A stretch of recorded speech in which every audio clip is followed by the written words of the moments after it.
All right, where to start? I guess I'll just dive right in. I'm Ellie, your typical 26-year-old with a job that keeps me on my toes and a love life that's actually, surprisingly, the best part of my day. That's all thanks to Jack, my fiancé. He popped the question 3 months ago, and I still get giddy thinking about it. We've set the date, and the wedding's supposed to be this big, beautiful bash in 3 months. But man, planning a wedding is like having another full-time job. So there's me, excited and stressed in equal parts. Then there's Jack, the man of the hour, who's just as swamped at his job as I am at mine.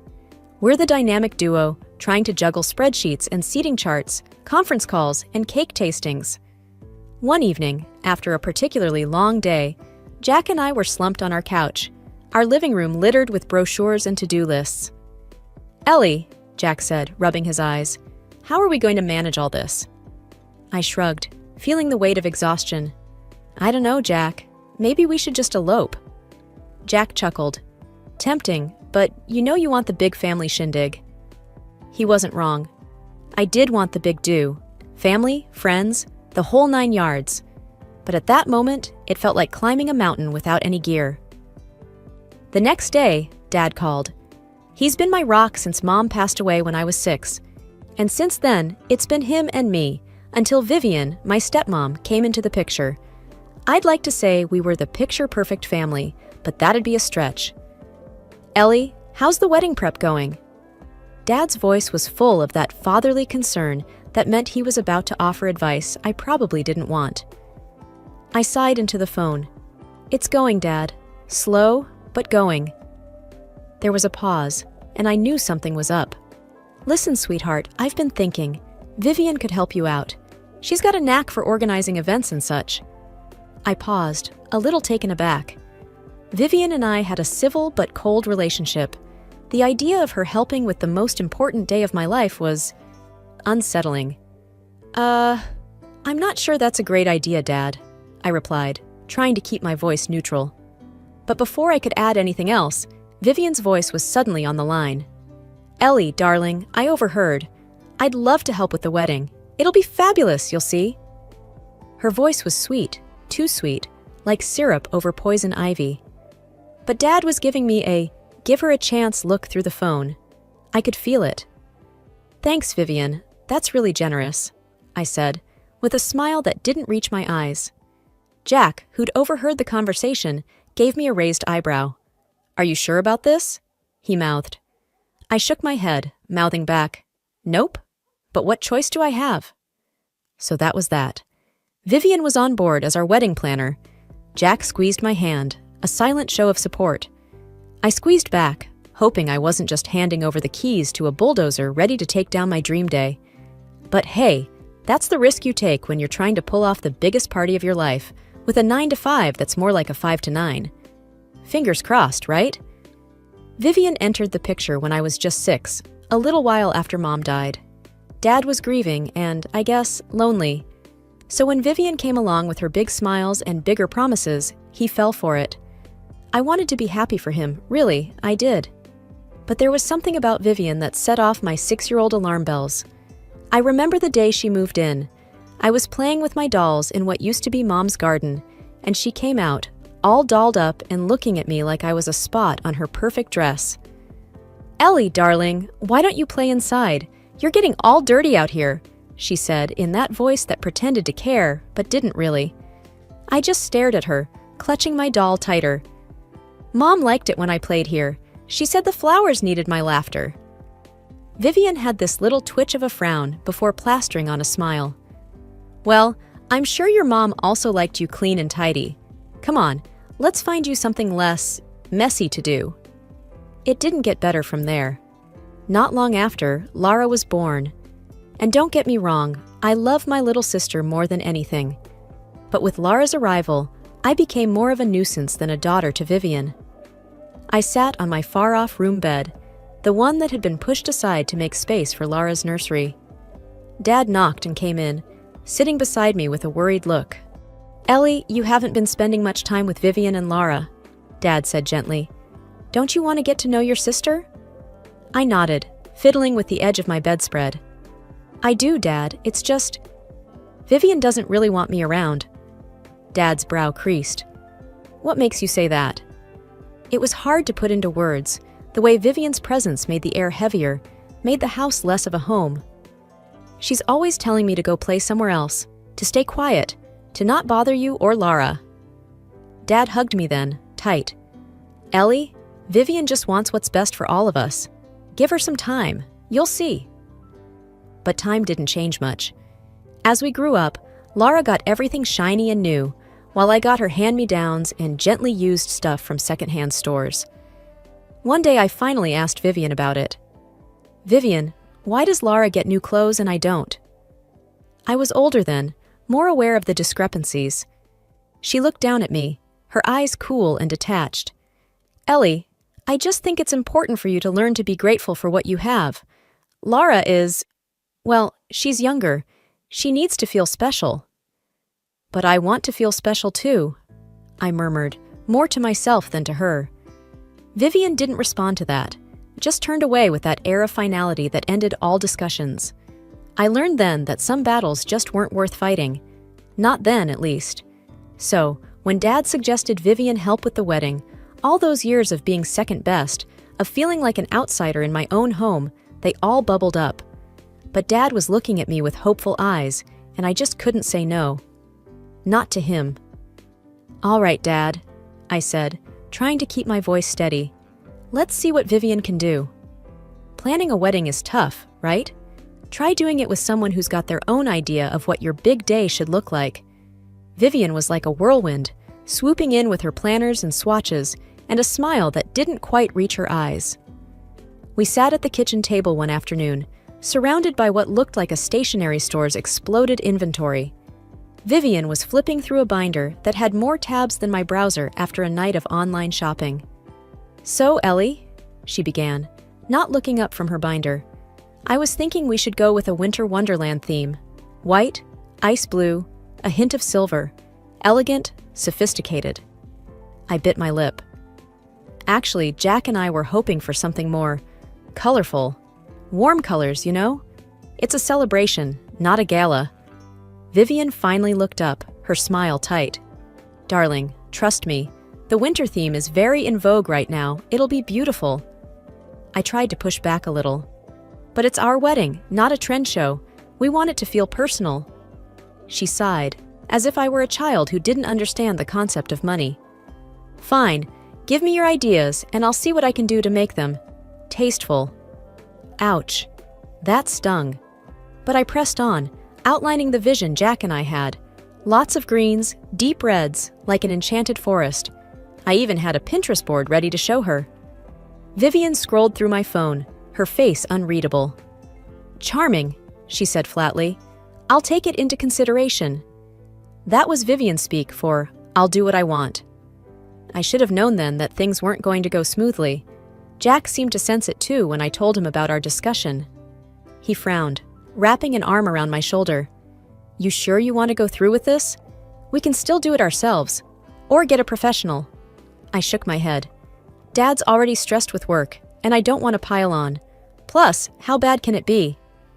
Famous last words, right? The next few weeks were a blur of work and wedding chaos.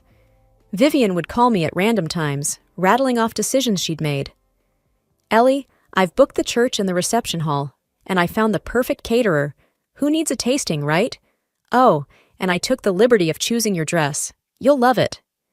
I'd blink, trying to process her words while my boss waved at me to join a meeting. Thanks, Vivian, but shouldn't I try on the dress first? There's no time, she'd insist. It's all under control. But it didn't feel under control. It felt like I was being steamrolled by a smile and a clipboard. The crunch came with the guest list. Jack and I had spent nights agonizing over it, making sure no one was left out. I handed the list to Vivian on a Sunday, our only day off together. Here's the final list. It's got everyone on it. Vivian glanced at it and tutted. This is far too many people, Ellie. We'll have to cut it down. Quality over quantity. My heart sank. But these are our friends and family. We can't just not invite them. Vivian patted my hand, her rings cold against my skin. Leave it to me. I'll handle it. I should have grabbed that list and run. I should have said something, done something.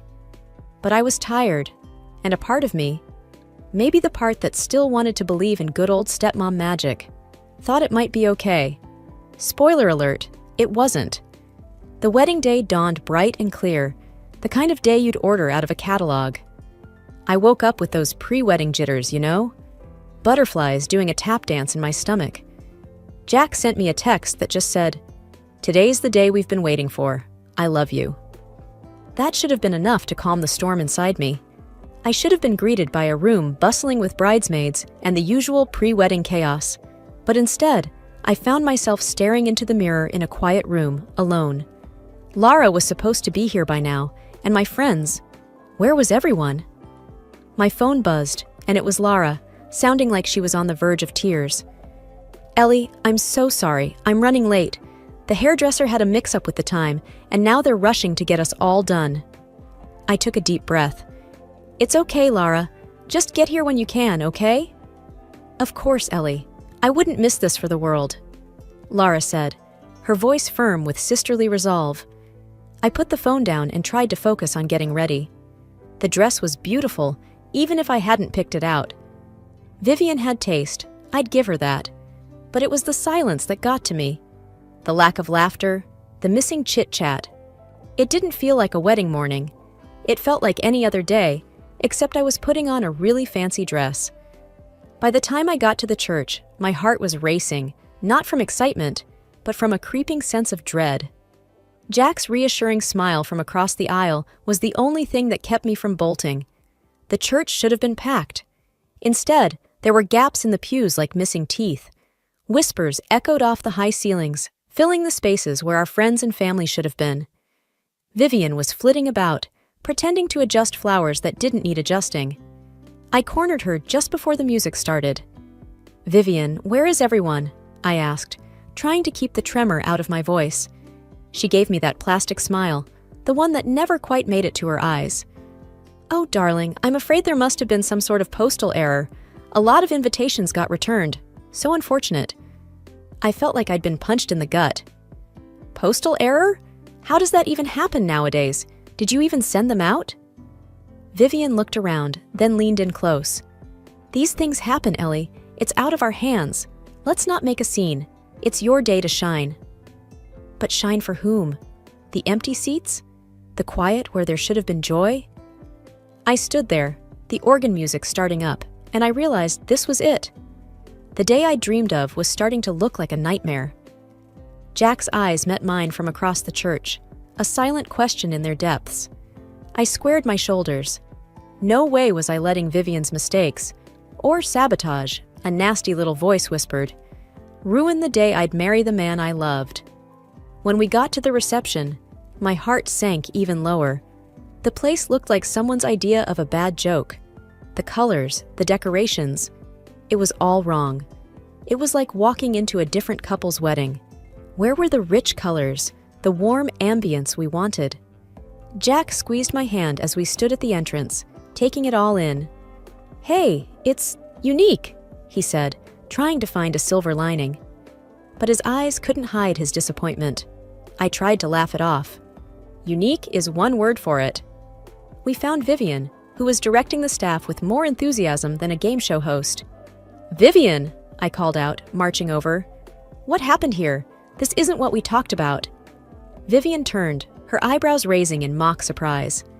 "Oh, Ellie, you're here! Well, I just thought this would be so much more exquisite. It's very chic, don't you think?"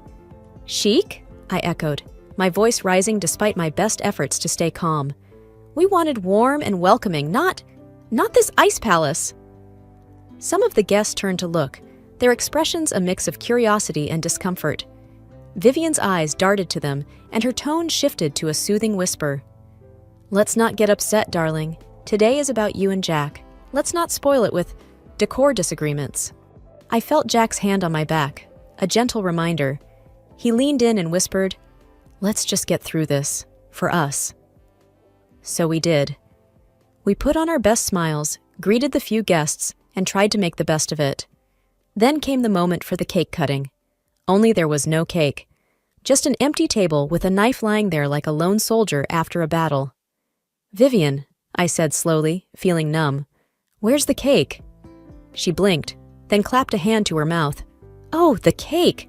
I knew I forgot something. Silly me, I must have missed that detail." Jack's aunt, who'd had more than her fair share of the bubbly, piped up from a nearby table. "No cake? At a wedding? Now I've seen everything." The room erupted into whispers and murmurs. I felt tears prick at the corners of my eyes, but I wasn't going to give Vivian the satisfaction of seeing me cry. It was Laura, bless her, who saved the day.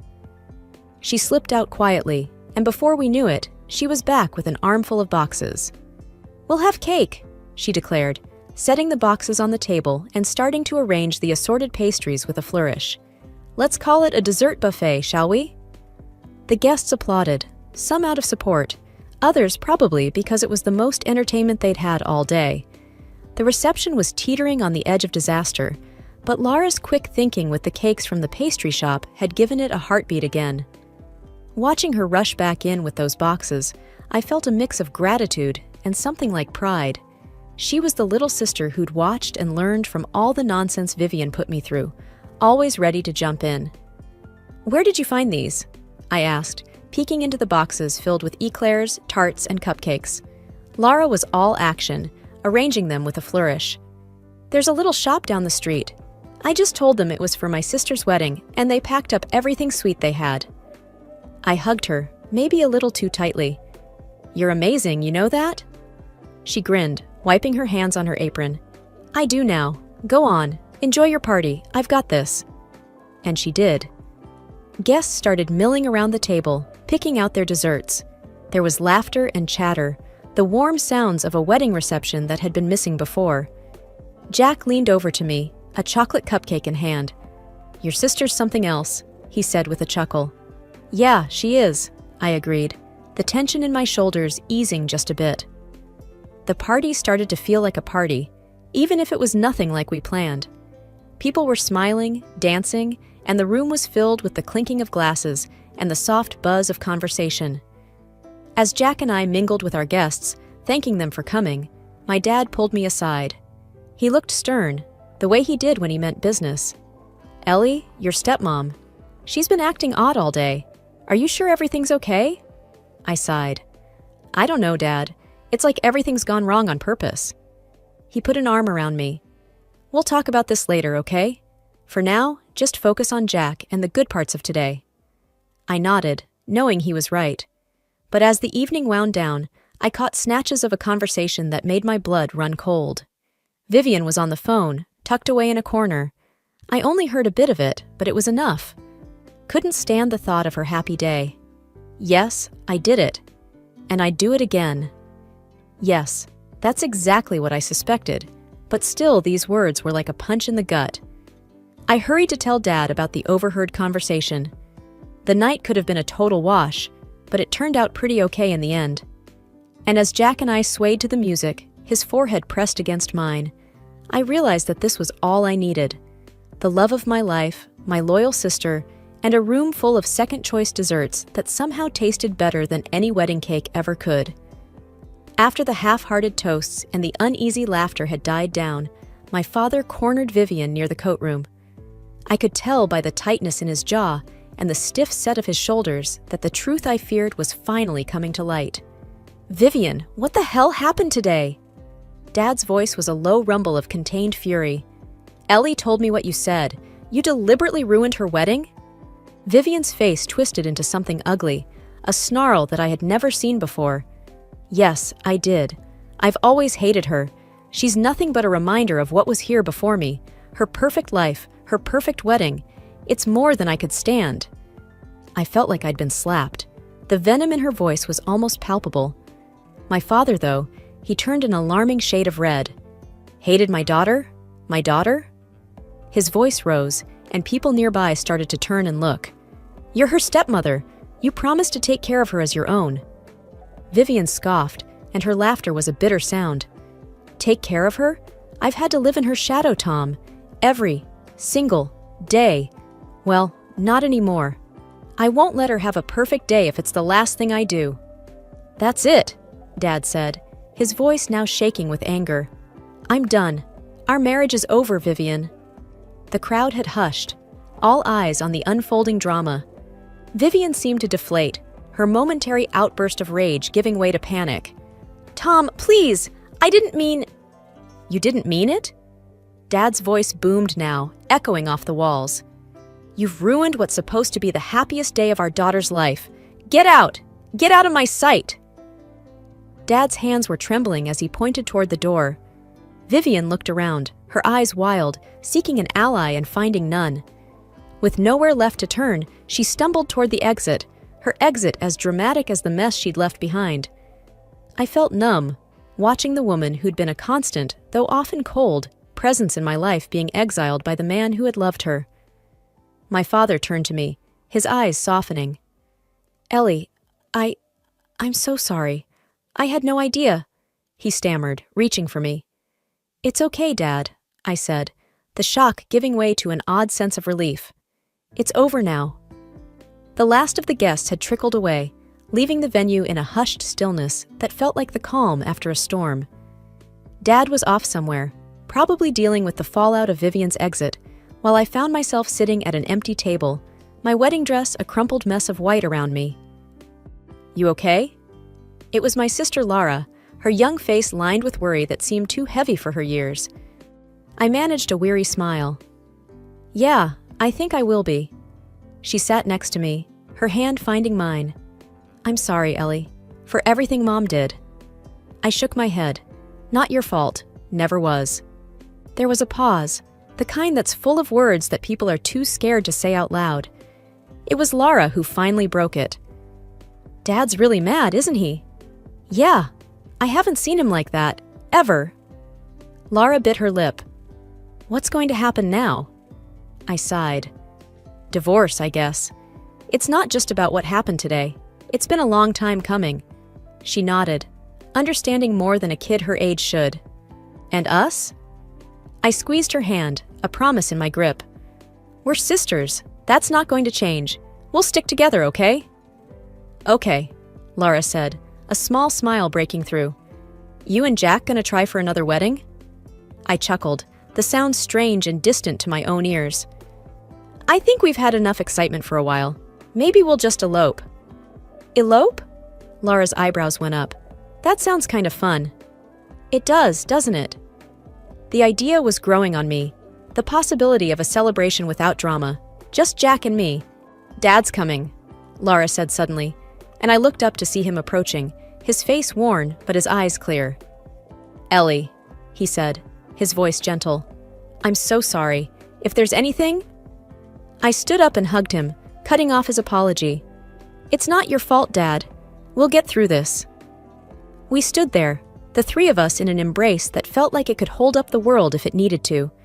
It was the end of a wedding, sure, but it felt more like a beginning, the start of something new and hopeful. "Let's go home," I said, and as we walked out together, I thought that maybe, just maybe, the worst was behind us.